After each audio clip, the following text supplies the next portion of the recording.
दोस्तों, जैसा कि आप जानते हैं कि 6 दिसंबर 1992 को हमारी प्यारी बाबरी मस्जिद को शहीद कर दिया गया था, उसको गिरा दिया गया था।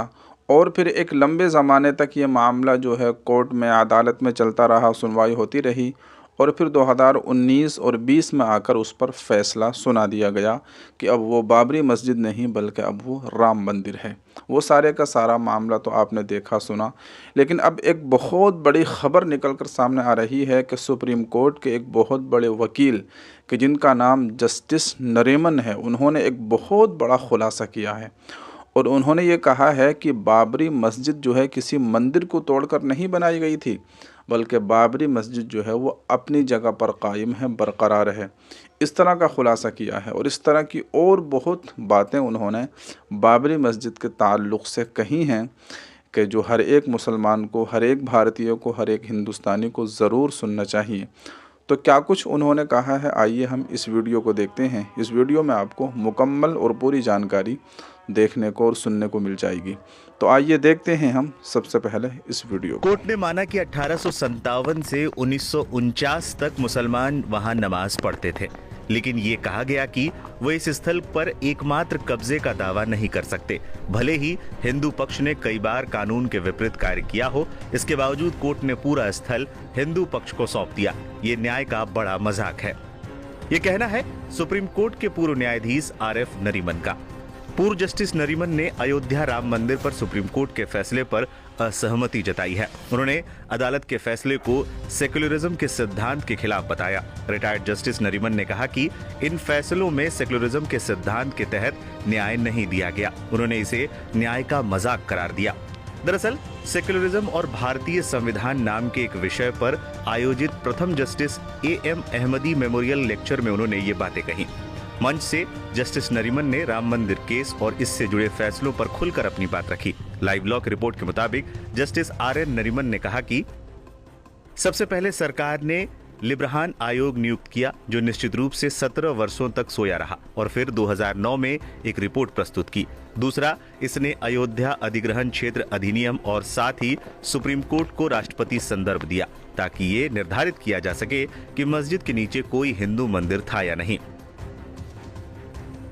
इसे उन्होंने एक तरह से शरारतपूर्ण बताया। इसके बाद जस्टिस नरीमन ने इस्माइल फारूकी वर्सेस भारत सरकार के 1994 के फैसले का जिक्र किया। इस केस में अयोध्या क्षेत्र अधिग्रहण अधिनियम 1993 की वैधता और राष्ट्रपति संदर्भ पर सुनवाई हुई थी।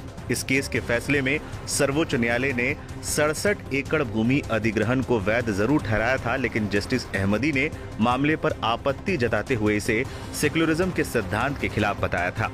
अपने वक्तव्य के दौरान जस्टिस नरीमन ने श्री राम जन्मभूमि मामले में सुप्रीम कोर्ट के 2019 के अंतिम फैसले का जिक्र किया। इस केस में तत्कालीन चीफ जस्टिस रंजन गोगोई की बेंच वाली 5 सदस्यीय पीठ ने सर्वसम्मति से फैसला सुनाया कि 2.77 एकड़ वाली विवादित भूमि को हिंदू पक्ष को सौंप दिया जाना चाहिए और सुन्नी वक्फ बोर्ड को किसी और स्थान पर 5 एकड़ की जमीन दी जानी चाहिए थी। जस्टिस नरीमन ने इस फैसले की आलोचना करते हुए कहा, कोर्ट ने माना कि 1857 से 1949 तक मुसलमान वहां नमाज पढ़ते थे, लेकिन ये कहा गया कि वो इस स्थल पर एकमात्र कब्जे का दावा नहीं कर सकते, भले ही हिंदू पक्ष ने कई बार कानून के विपरीत कार्य किए हों। इसके बावजूद कोर्ट ने पूरा स्थल हिंदू पक्ष को सौंप दिया। ये न्याय का बड़ा मजाक है। उन्होंने कहा कि मस्जिद का निर्माण 1528 में हुआ था और ये तब एक मस्जिद के रूप में अस्तित्व में थी, लेकिन 1853 में पहली बार इसमें विवाद हुआ। जैसे ही ब्रिटिश साम्राज्य ने 1858 में ईस्ट इंडिया कंपनी से सत्ता ली, एक दीवार को अंदर और बाहर के आंगन के बीच खड़ा कर दिया गया। इस दीवार के बाद अंदर के आंगन में मुस्लिम नमाज पढ़ते थे और बाहर के आंगन में हिंदू।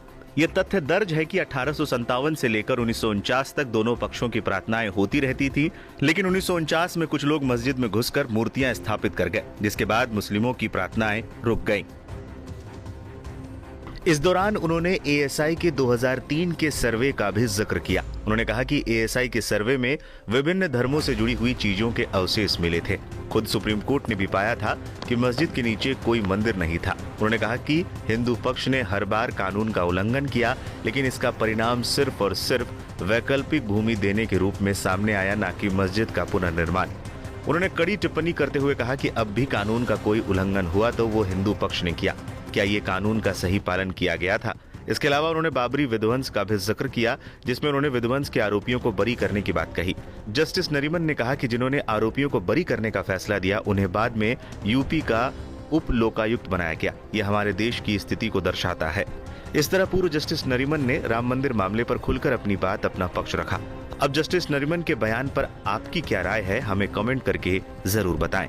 दोस्तों, सुना आपने कि सुप्रीम कोर्ट के वकील ने क्या कुछ कहा कि किसी मंदिर को तोड़कर मस्जिद नहीं बनाई गई थी, बल्कि मस्जिद जो है अपनी जगह बरकरार है और अपनी जगह पर कायम है। इस तरह की बहुत सारी बातें उन्होंने कहीं और ये भी कहा कि जिन लोगों ने राम मंदिर का फ़ैसला सुनाया था, फिर जो है उन लोगों को बहुत ऊंची पोस्ट पर जो है पहुंचा दिया गया था।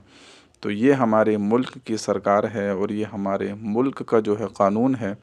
इस तरह के फ़ैसले हमारे मुल्क के अंदर लिए जा रहे हैं। बस ये मज़हब की बुनियाद पर, आस्था की बुनियाद पर फ़ैसला दिया गया, वरना बाबरी मस्जिद तो आज भी अपनी जगह पर कायम है और मौजूद है।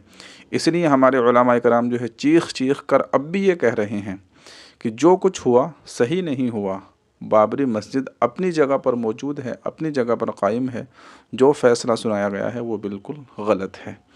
और इस तरह की बातें हमारे उलमा कराम कहते रहते हैं और जब भी 6 दिसंबर आता है तो उसी को दोबारा से रिपीट किया जाता है और कहा जाता है, और ये कहा जाता है कि 6 दिसंबर जो है ये हमेशा याद रखा जाएगा, इसको कभी भी भुलाया नहीं जाएगा। तो बहरहाल आप इस पर अपनी क्या राय रखते हैं, आपकी क्या राय है, कमेंट बॉक्स में अपनी राय का इजहार ज़रूर कीजिएगा। वीडियो को लाइक कर दीजिए, चैनल को सब्सक्राइब कर लीजिए। मिलते हैं आप किसी अगली वीडियो में। अस्सलामु अलैकुम व रहमतुल्लाह।